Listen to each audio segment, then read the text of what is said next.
good morning. It's nice to be back. I was thinking as I flew in from Sedona on Friday night. I was thinking it's been quite a summer. I was thinking a year ago, this time last year, I knew about one trip I'd be taking this summer that we are just completing now. I knew I'd be going to the Asilomar conference, and that was all I knew. And other things evolved, you know. So what we were on this trip was taking our daughter Grace to Boston University and getting her started, and she's well on her way to. I just wanted to stay. I'll tell you, I was going to go back to college. I don't know if you've been to a college campus lately, but they're really nice now. When I went, it was like a gulag, but now it's like they have good food. They have a $150 million fitness center. You know, things like that. Can the ushers close the door on the side just so we keep the cool air in? That would be great. What cool air there is. And it was just really wonderful. And all the kids, and her dorm is an old Howard Johnson's hotel that sort of got absorbed by the campus as it grew. And it's pretty neat. And she's up on the top level. The old restaurant is their study hall, and you can see, it's 3 blocks from Fenway Park, so you can see Fenway Park right out there and everything. It's really a nice place. And she has a roommate from Cape Cod, so I'm sure she'll be going out there when the weather gets warm. And she has a roommate from Shanghai, China, which is really neat. So probably won't be going there, although you never know. But it was just a really interesting experience to be in that environment. We went over to Harvard and we went to MIT and looked around and everything, and it was very appealing, that whole academic kind of life in a great city like Boston. And Dorianne and I then went to Sedona, where she's involved with a company. Many of you know Tom Vicola and Francis Fuji, and their company, CEO2, which Dorianne is now affiliated with. And they had a business meetings all week, and they asked me to facilitate some processes for folks and everything. So I got back Friday. Dorianne's still in Sedona till Tuesday, and then she goes to Virginia to work with clients, and she'll be back next weekend. So the empty nest hasn't hit for her yet. When she gets back and, there's that empty room, that's going to be interesting. But Grace tweets about 12 times a day, so we know exactly what's going on. Most of the tweets are really disturbing, but that's another story.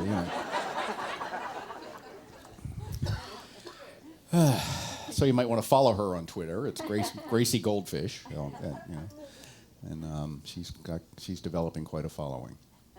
So where we sit in one of those transitional times where the summer season is ending, and even though summer goes on for a few more weeks, but we get into the sort of what we call our academic year here, where we begin our class time. So I thought it would be a good time to talk about the concept of spiritual education in general. Because in reality, a center like this, a spiritual community like this, in the Centers for Spiritual Living, we have a couple of primary purposes, and one of those is to create community for people to realize their own divinity. And another is to provide spiritual education for those in the community that choose to pursue that realization in a what I would say a fairly organized and systematic way. The classes that we do are part of that. The Sunday lessons are part of that. All of the other, the books in the bookstore are part of that, and so forth. And it really is an essential part of who and what we are as a community. Spiritual education is about the idea of learning as fully as you can who you are. It really is. We recognize that if God, or whatever term you want to use for that creative intelligence of the universe, is accessed within, then the best way to find spirit is to find out who you really are. And we find that many people always, not just today, but always have not known who they were. We have seen ourselves as separate entities kind of running around a planet, and that we're disconnected, and that we aren't really part of something larger, because our senses tend to tell us that we're separate. And once you've lived a period of your life in that belief, it seems to be it's not so easy to move into a place of automatically and naturally thinking of yourself as one with everything. So learning who you are is really an essential element in doing that. Learning that, we teach a lot of psychology here, because psychology, the workings of your mind, is how you access who you are, how you access and relate to the reality around you. Now, we talk about spirit being within. Spirit's also without. You're looking at spirit right now. You're looking from spirit right now. What's going on here is God is having a conversation with itself. And that's happening in every conversation you have. But again, we're not conditioned to think of it that way, are we? So who am I? These are the big questions in philosophy and just in humanity in general. Who am I? Why am I here? Why is life the way it is? And these are the big questions. So in our teaching, which we call it a teaching, not a preaching, in our teaching, the idea is to come to understand and experience your own magnificence. And it seems that it's easier said than done. Right? Because it sure sounds good. Nobody disagrees with that idea, right? And yet, how often are we really in that space of understanding our magnificence as we go through our day and our week? I've adopted a little bit of a practice of when someone says, "I'm sorry," I usually say, "No, you're not sorry. You're magnificent beyond measure." And around here people get that. But it was interesting in Boston and in Arizona, when someone would say, like a server in a restaurant or something would say, "Oh, I'm sorry." I said, "No, you're not. You're magnificent beyond measure." And they just kind of look at you. And I said, "Well, you're free to apologize, but don't say you're sorry, because you could never be sorry." Isn't it interesting what we do, in our social conventions to make sure that we stay humble, so to speak. Truth is, you're not sorry. You never were. You never could be. You couldn't be sorry if you tried, because we just aren't. You can't be what you're not. So spiritual education is about learning from those who have come before and have maybe had a greater realization than the average person about what that realization is and what it means and how you can access it. So let's look at some of the aspects of spiritual education. You can read, certainly. There's lots of information. There's thousands and thousands, probably hundreds of thousands of books. There's information out on the internet. There's all kinds of ways to access spiritual wisdom. There's our classes that we teach that are, more of a more formal way of taking you through a process. These classes are designed to take you through a process of realization that's based on our best understanding of how we as human beings work, how we take in information, and how we, more importantly, learn to embody the information. Because having an intellectual awareness of a teaching like this without living it is torture. When you can do better, but you're not doing better. Really it is. It's like we should probably put a warning label on the front door. Be careful, because if you come in here and learn this stuff and don't use it, you're going to be really miserable. Because I've seen that happen. I've seen it, I've experienced it. Different times in the teaching, you realize you're not following the teaching, and you know the teaching. You don't have an excuse, right? I'm miserable, and it's my own fault. So, if you're looking for someone else to carry the blame, this may not be the place for you. And it's not about blame, is it? It's about, where does the responsibility for my life lie? Where does the responsibility for how I feel in any moment lie? So, as Louise Hay, one of the great spiritual teachers, says, blame is always off the track. If you're blaming someone or something, including yourself, you're missing the point. It doesn't work that way. Yet how often, was anyone here ever taught to blame? Okay, just one. Okay. So Jim, let's talk. As you were growing up, did you grow up in a subculture that used blame? That, it's not you heard a lot of, it's not your fault, it's their fault? Okay. And, you know, it's not to say that the actions of others don't affect us. But the truth of the matter is how I feel about and experience something is a choice. And it's not a choice I make so much in the moment. It's a choice I've made in patterning myself and conditioning myself into how I see myself and the world around me. So I automatically react that way. I may automatically go to blame because that's what I learned to do. I may automatically go to guilt and shame because that's what I learned to do. But none of those things really bring me happiness and fulfillment, do they? We know that.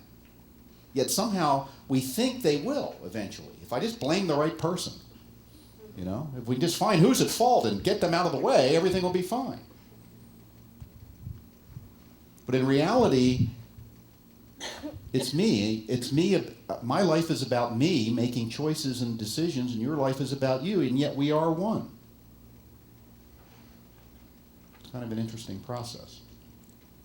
The next element of spiritual education is practice, is to take the information, the things that you learn, the principles that you learn, and practice them. And practice is the process of embodying what it is that you seek to bring into your life. Embodying qualities like love, embodying qualities like compassion, power, wisdom.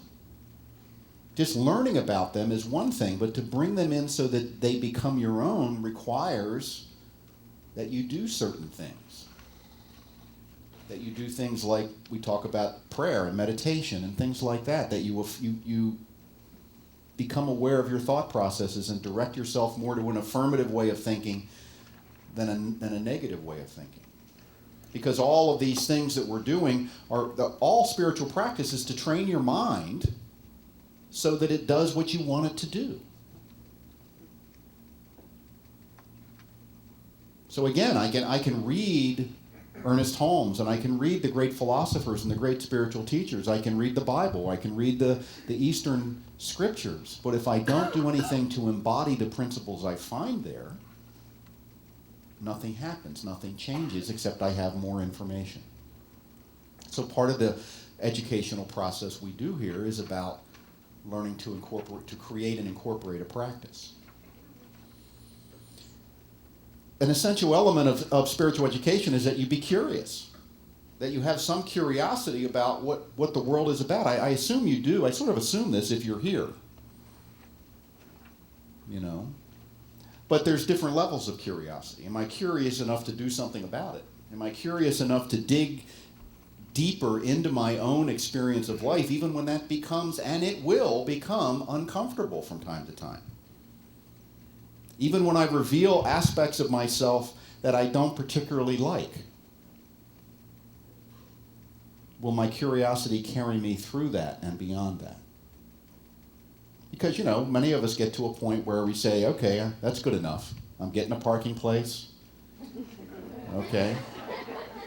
Most of the time, except at Christmas. You know, I'm only really angry and upset part of the day. And, you know, that's just normal.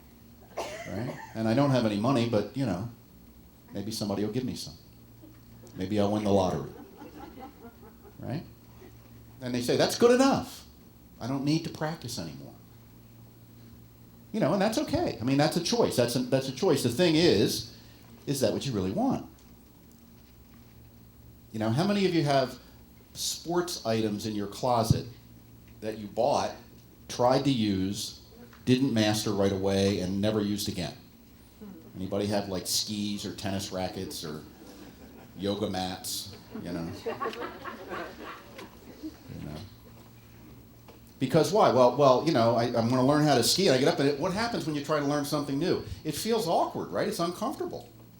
It might even be painful, and you say, well, you know, I guess I'm not really cut out for this. You know, your rational mind, your fear-based ego says, you know, really, if you were a skier, you'd have it by now. You know, you've been doing it for 20 minutes. You know, and you see some 8-year-old shoot down the slope beside you. Oh, I don't think I can do that. Let's put these in the closet, or let's sell them on eBay. You know, eBay is full of failed dreams. Or play it against sports, right? Brand new set of golf clubs, only one's bent, right?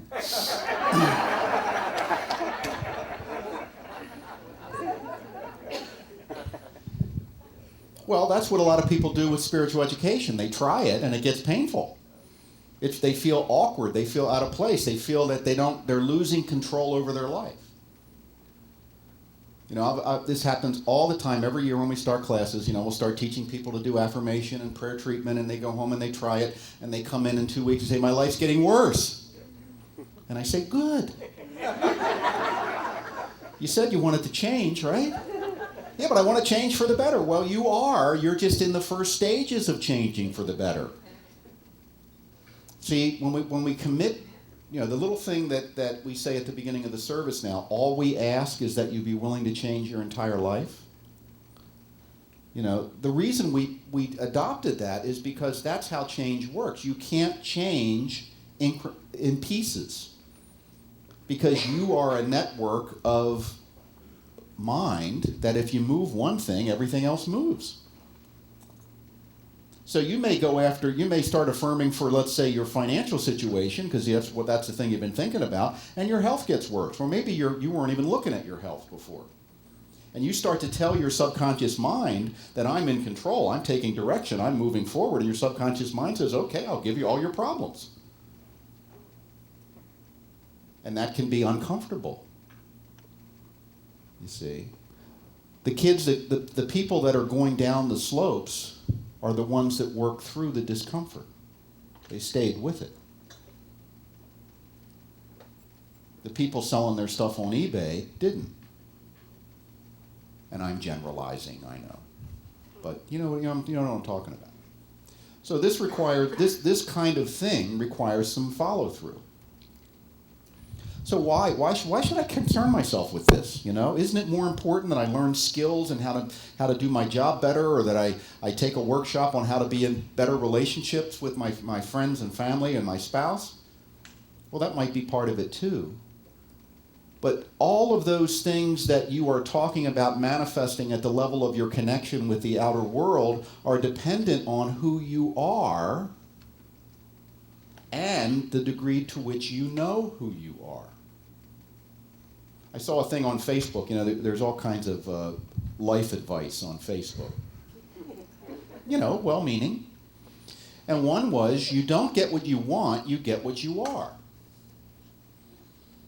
And I said, no, you don't get what you want, you don't get what you are. You get what you think you are.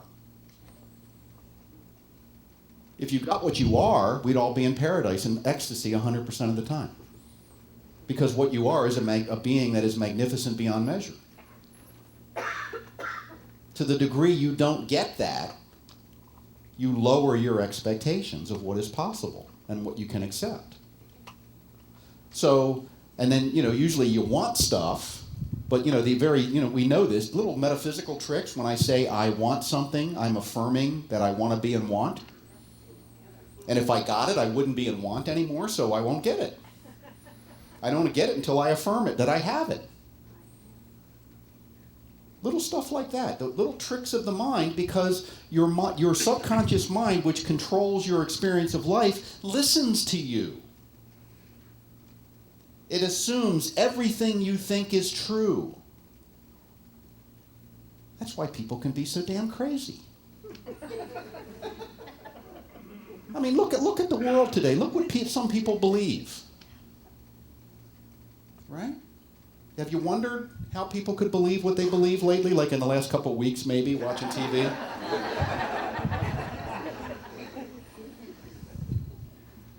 Because your subconscious mind believes everything you think is true.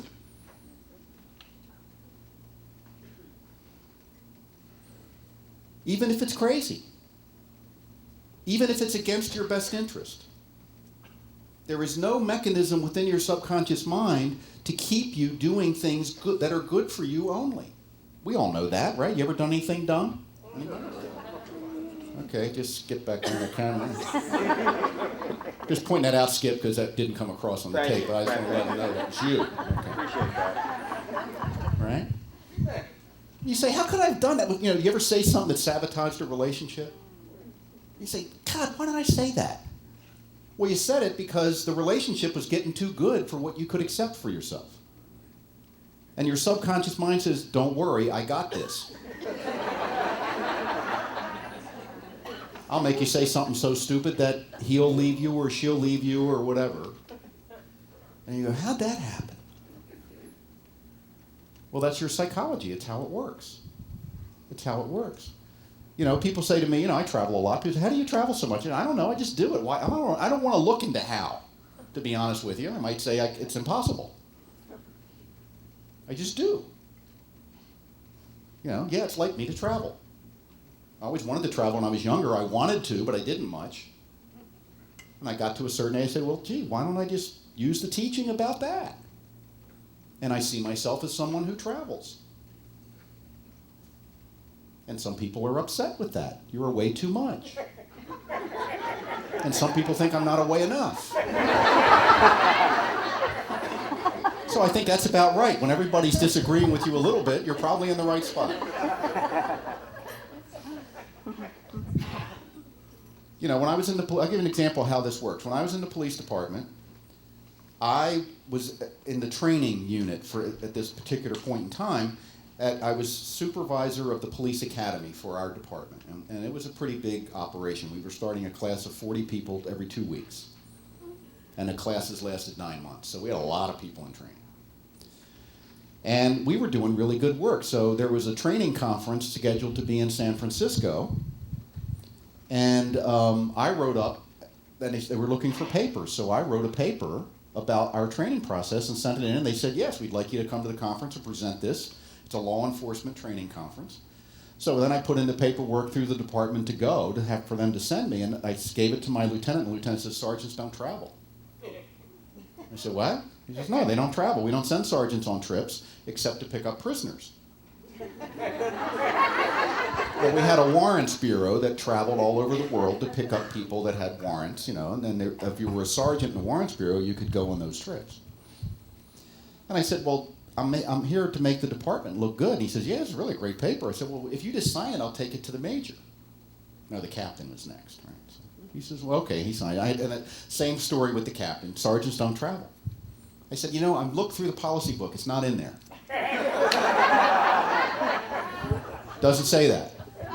He says, it doesn't? Really? I said, no, really. And I showed him, you know. I actually Xeroxed that page of the policy book and attached it to the travel request. Same thing with the major. Go to the major, who's head of the training bureau, and he says, sergeants don't travel. I said, well, you're about to be a groundbreaking leader. I know him pretty well.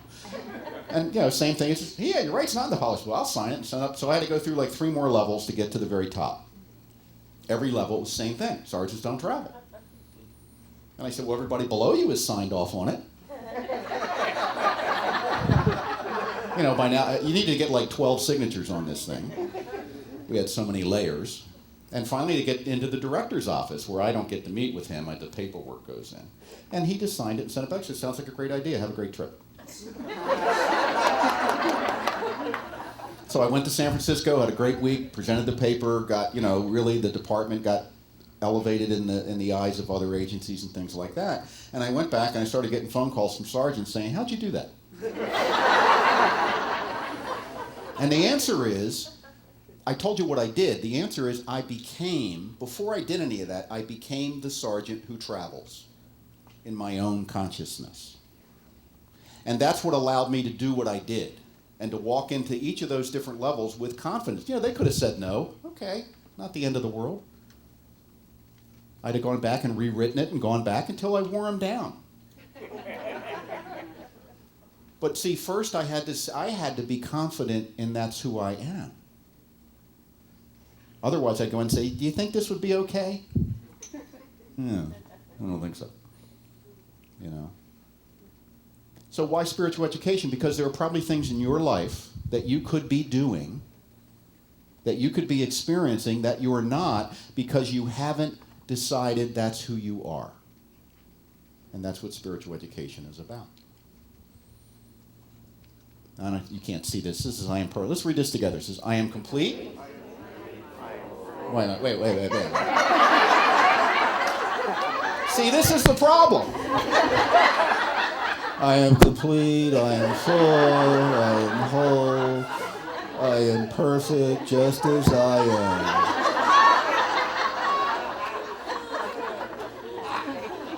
am. So I did the affirmation, why isn't anything happening?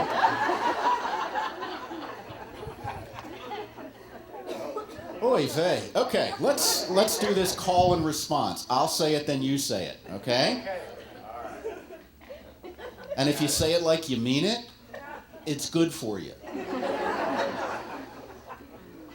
I am complete. I am complete. I am full. I am full. I am whole. I am whole. I am perfect. I am perfect. Just as I am. Just as I am. Yes, you are.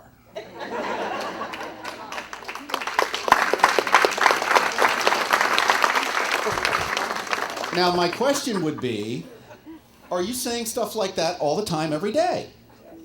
And if you're not, your life may be mediocre.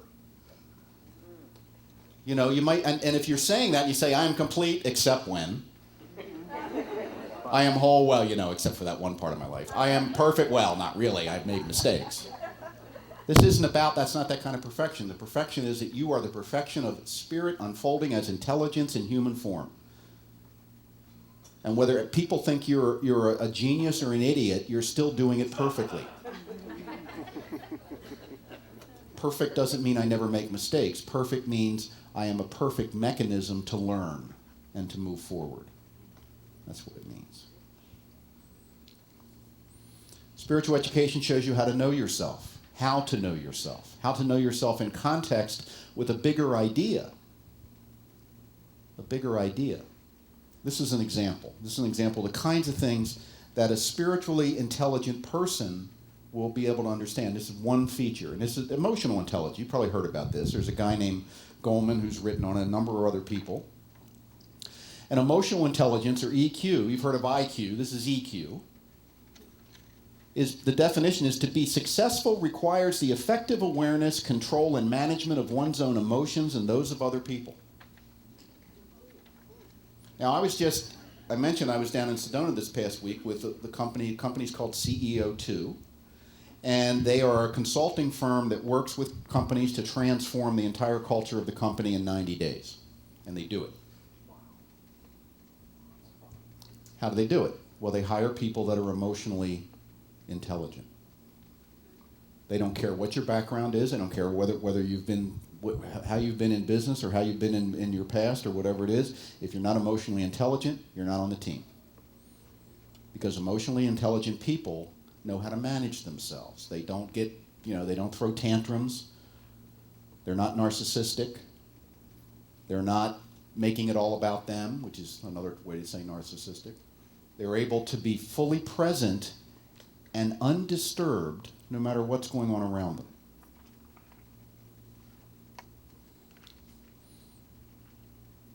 Emotional intelligence embraces two aspects of intelligence. One, understanding yourself, your goals, your intentions, your responses, and your behaviors. Emotionally intelligent people don't say, I don't know what made me do that, because they've done the inner work. And understanding others and their feelings. Empathy. To be empathetic means not sympathetic. Sympathetic's not that's a minimal level. Sympathy is, I'm sorry for you and I'm glad I'm not you right now. Empathy is, I feel your pain, not as you feel it, but as I feel it. And I'm able to relate to someone based on that. And that's a higher order of intelligence. Because if you don't have emotional intelligence, see, if you just follow your emotions, you will go straight to hell. Think about it. I mean, just think about it. You know, we have to train kids not to what? Not to kill each other and themselves when they're little. You know, you had a little toddler who's a biter. Okay. They go in the sandbox. I like that toy. They take the toy and the other kid cries, so they hit him with the toy. Now, that's normal behavior. It's not appropriate behavior, but it's normal. So what do? We have to train them away from that kind of natural, highly immature emotional state. So that's the beginning of where we become emotionally mature. And the way that happens is critical to our future development. Because if every time you're emotionally immature you get smacked, you probably don't become very emotionally mature in your own life. You just stop certain behaviors. You learn how not to get smacked. So we have people in the adult world, in your workplace, and whether you work or not, you've ever worked, your biggest issues have been with emotionally immature people. And, not you, but the other person I'm sure was emotionally immature. But that's what it's about. So one element of becoming spiritually educated is to be in mastery over your own emotions. Doesn't mean you don't have emotions. It means the emotions are driven by the intelligence version of you. And you're driving the emotions, they're not driving you. That's just one example of one area where we talk about. So the idea of I'm complete, I am full, I am whole, this is already true before you start your spiritual education. Everybody in here already has everything you need to live a life of mastery. What you may not have is the understanding of how to make the internal changes to come into harmony with that. So when we do classes, the idea of the classes over a period of years, I took a class 5 years ago, okay? It takes, you didn't get the way you are overnight, I'm guessing, right? I mean, most of you, you're at least 20 years old, most of you in here. So you've had at least 2 decades of conditioning. Do the appropriate math. And you say, well, gee, can I take a 5-week class and turn my life around? The answer is maybe. Can I become an Olympic skier with a couple of lessons? Maybe. Probably not, but maybe. So anything's possible. But the guarantee is that as you go through the process of class, you will be uncomfortable. And you're saying, I'm paying money to be uncomfortable? Yeah. Yeah, you are. Because if by the way, if you go through class and you don't get uncomfortable, you haven't learned anything. The process of learning is change. Change is always difficult. Even when you want it, it's difficult. So this is about a process of saying, what I'm going to do is I'm going to step into this in a more conscious way, a more deliberate way, a more powerful way. Because there's no one better to invest in than you. This is an investment in you that will benefit everyone. The better you become at understanding who you are, at realizing your own perfection and wholeness, the better the people in your lives will experience you and maybe learn to experience themselves. The more empathetic you become, the better your relationships. The more self-aware you become, the clearer your priorities become. There's a saying somewhere, I forget who says it, but once you know who you are, there are no more choices. Everything is obvious. But when I don't know who I am, it's hard to choose. So what spiritual education is about is very simple. It's realizing the God within you. If you don't like the term God, fine. Spirit, happiness, Stephen, Bob, Mary, I don't care what you call it. It really doesn't matter because it's greater than any name. But realizing that, yes, I too am of divine origin. Despite all the self-loathing things I've thought or said or done. None of that counts anymore. None of that counts against you. And most of the good stuff you've done doesn't count for you unless you continue from this moment to carry it forward. You were always in a new moment. And what matters is what you do from this point forward.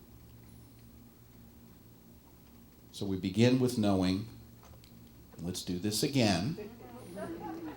I am complete. I am complete. I am full. I am full. I am whole. I am whole. I am perfect. I am perfect. Just as I am. Just as I am. And so it is. Thank you. Thank you.